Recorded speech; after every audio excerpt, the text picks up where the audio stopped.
Capítulo 3. Técnica de obsessão.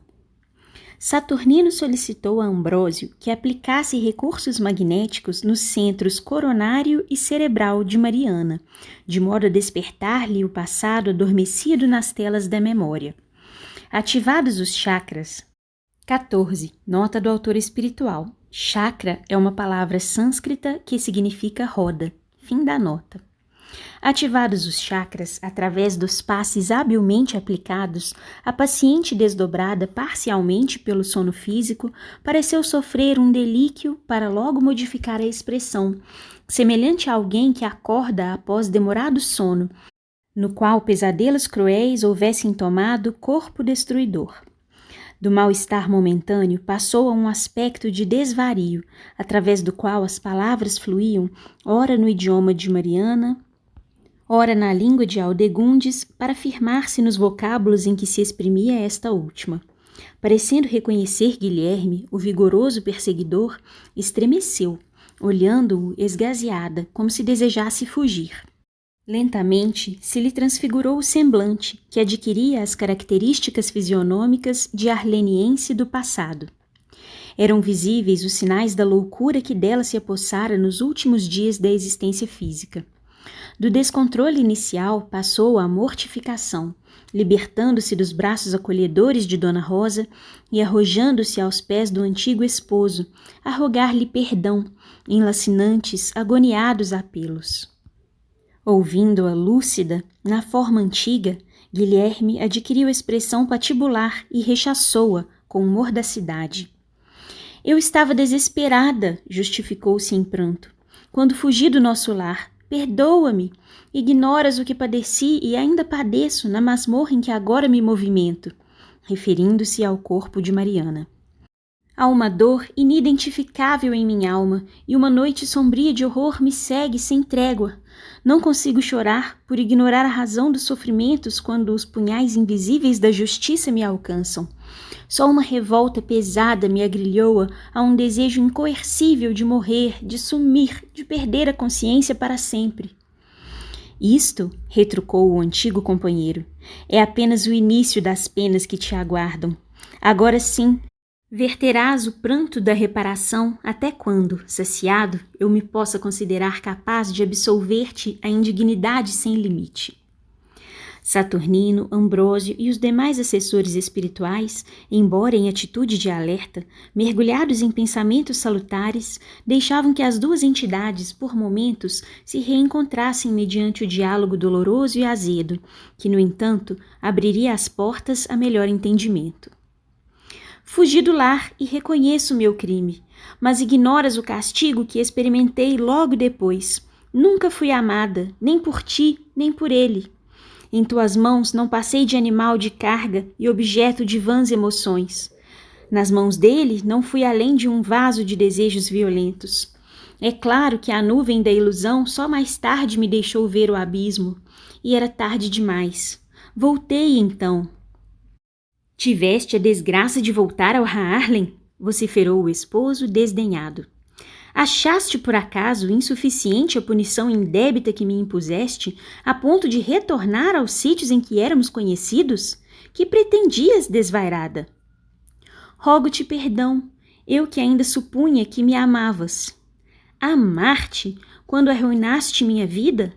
Supunhas que a desonra pudesse ser lavada com lágrimas? Nada eu supunha. Esperava piedade e comiseração, um pedaço das nossas terras para sucumbir entre as tulipas que eu mesma plantara e em cujos campos conseguíramos os inigualáveis exemplares das generianas, clusianas, torsicas. Dilacerada pela saudade e pelos remorsos, acalentava como um náufrago uma tênue possibilidade de salvação. Ignorava certamente que, envergonhado e ferido, fugi, não conseguindo morrer. Aumentando a minha desgraça, não poucas vezes, forças demoníacas me punham ao teu e ao lado do desalmado ladrão, para me supliciarem com a visão alucinante sem limite. Como os odeio, como os detesto.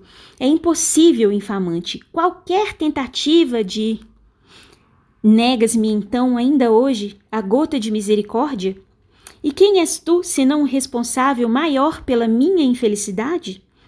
Como te atreves a ferir-me com o teu escárnio, o teu ódio? Sim, também te odeio. Deixa-me dizê-lo, como te odiava antes e não o sabia. Nunca me deste oportunidade de amar. Negociaste minha vida com os meus pais, considerando a minha juventude e minha saúde. E ninguém, nem tu nem eles, jamais procuraram saber se eu possuía um coração ou acalentava um sonho de menina. E soluçando comovedoramente, prosseguiu. Amante do dinheiro, a nada mais querias, senão qualquer coisa que se constituísse meio de possuir mais. Fizeste de mim uma igual aos teus empregados, nas leiras sem fim dos bulbos, entre os canteiros de tulipas. Nelas, porém, encontrei ligeira felicidade. Nas suas pétalas descobria o milagre da vida, a beleza e a cor que me roubavas.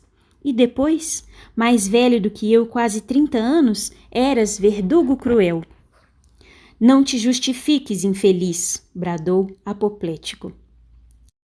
Trar-te-ei a verdade agora, dizendo-te o que nunca me atrevera a mostrar-te antes. Sim, dir-te-ei, eras e continuas ambicioso e frio. Quando demandaste Leider e depois Amsterdã para negociar com o governo terras e terras que viriam da dessecagem do lago, deixando-me só entre teus empregados e teus amigos, não zelavas por mim. Tornavas-me o fiscal dos teus bens, a serva que inspecionava os servos. Contrataste Jacó, que chegara fazia pouco dos primeiros gueste do Golfo, acostumado aos labores no Vaal. 15. Nota do autor espiritual.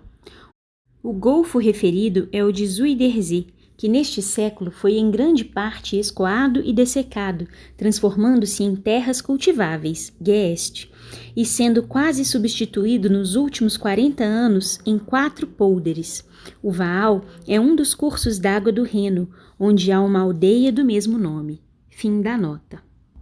Acostumado aos labores do Vaal e que, jovem como eu, me sensibilizara muito entre a fidelidade ao teu abandono e a solidão da felicidade. A entidade sofrida não pôde continuar. As tormentosas evocações alanceavam-na. Depois de uma pausa, prosseguiu, ante a expectação de Guilherme, que parecia atoleimado com as informações que lhe chegavam então. Fugimos para Amsterdã. Nunca, porém, fugi de mim mesma. Nos primeiros tempos, ainda dominada pela paixão que me enseguecera, consegui sobrepujar o remorso.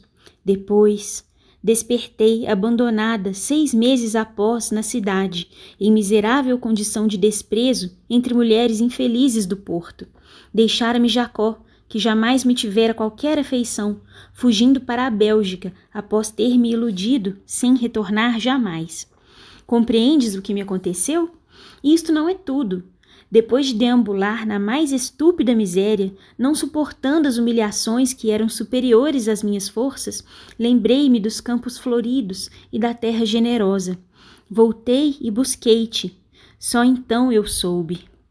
Haviam-se passado apenas 5 anos. Eu nem sequer fora reconhecida pelos antigos vizinhos, tal o meu estado.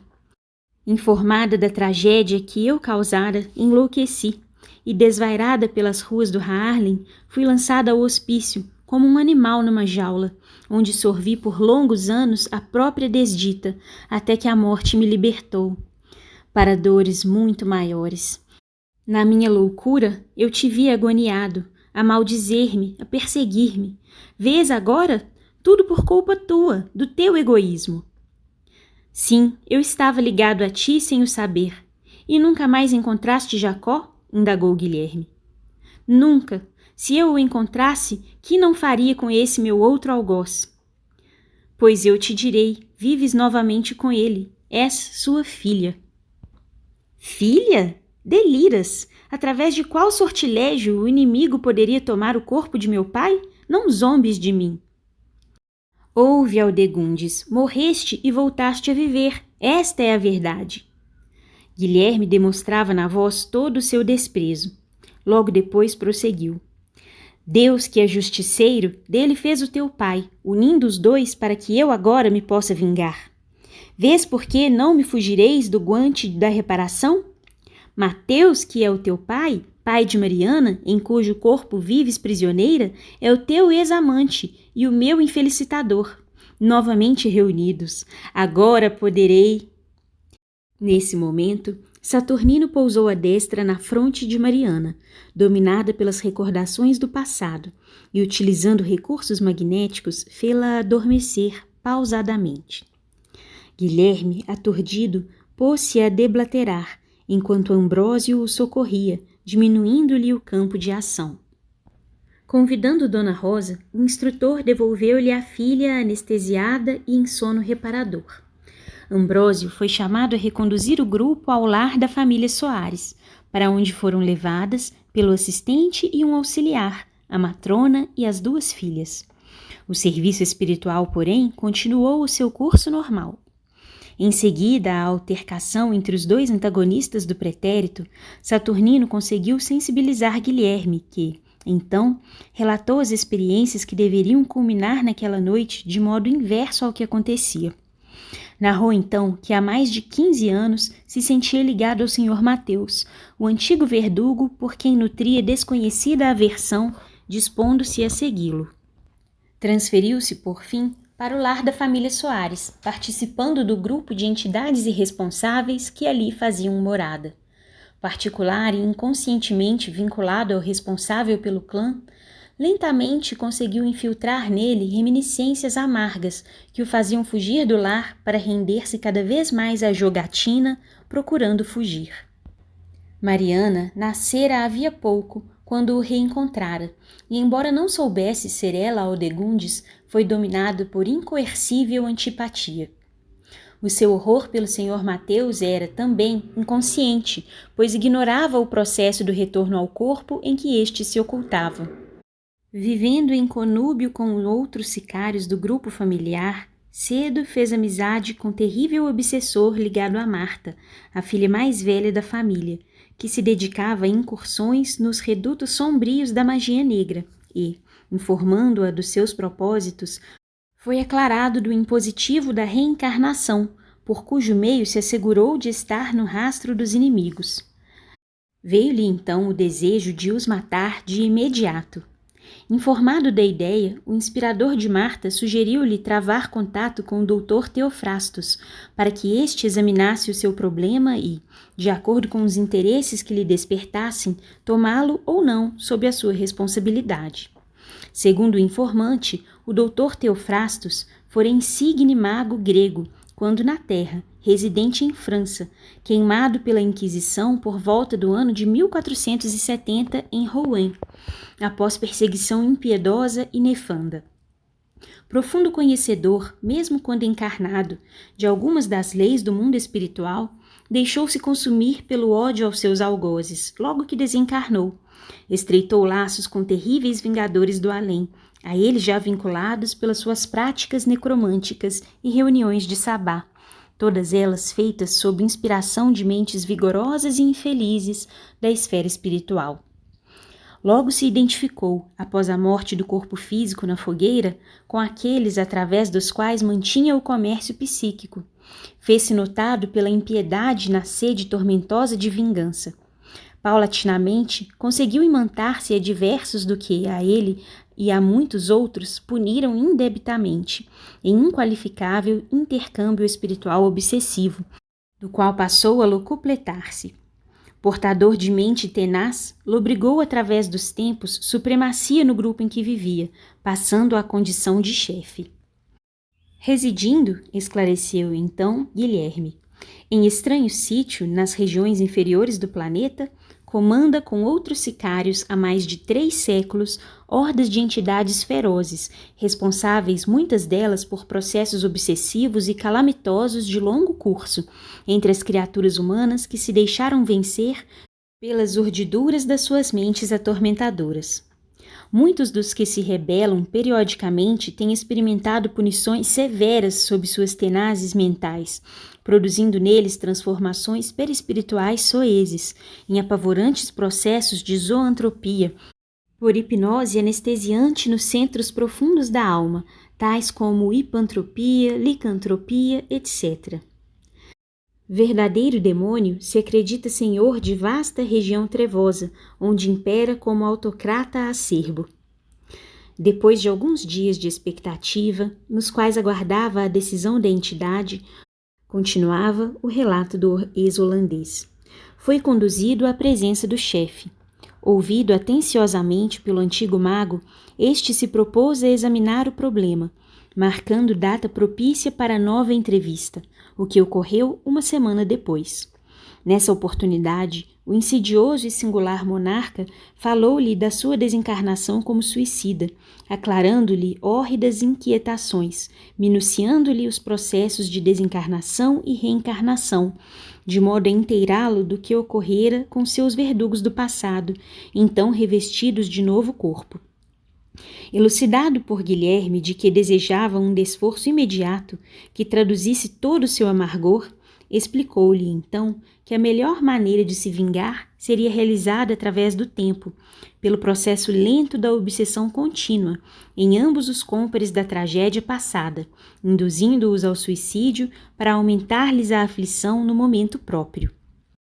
Vinculando-se desde logo e espontaneamente aos comandados pelo Dr. Teofrastos, dele recebia orientação segura e constante, conseguindo fartar-se das emanações vampirizadas provenientes da jovem obsessa, que começara a subjugar, enquanto e simultaneamente alucinava o amadurecido genitor, ora ao quebrado.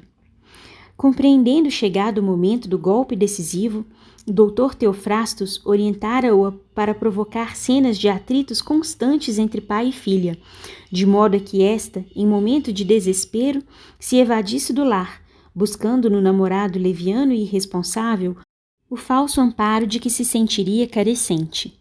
Nessa circunstância, então, ele se reencarnaria através de Mariana, voltando ao lar dos Soares na condição de neto do Sr. Mateus, a fim de matá-lo lentamente, em longo recurso de impiedosa vindita, conforme instruído. Isto lhe seria fácil, evidentemente, pela hipnose na moça que se encontrava capacitado de produzir, como intentara, logrando êxito no primeiro tentame. Consecutivamente, como relembrasse todos os lances do programa infeliz que acalentava havia tantos anos, Guilherme apresentava-se transtornado pelas dores das evocações sombrias e pela imensa frustração dos planos elaborados com tanto esmero.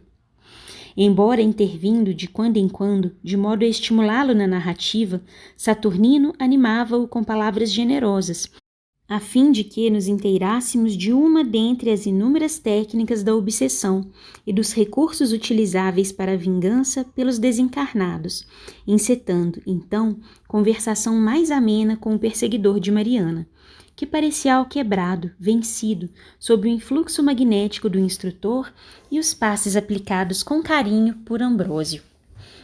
Conduzido ao sono, Guilherme foi afastado do recinto por zelosos cooperadores desencarnados, e a reunião foi dada por encerrada após comovedora oração proferida pelo instrutor. Petitinga, o médium Moraes e nós fomos conduzidos de volta ao lar, enquanto a alva desenhava sobre as sombrias fulgidias da noite os primeiros contornos da natureza, preparando-se para o festival do dia. Fim do capítulo.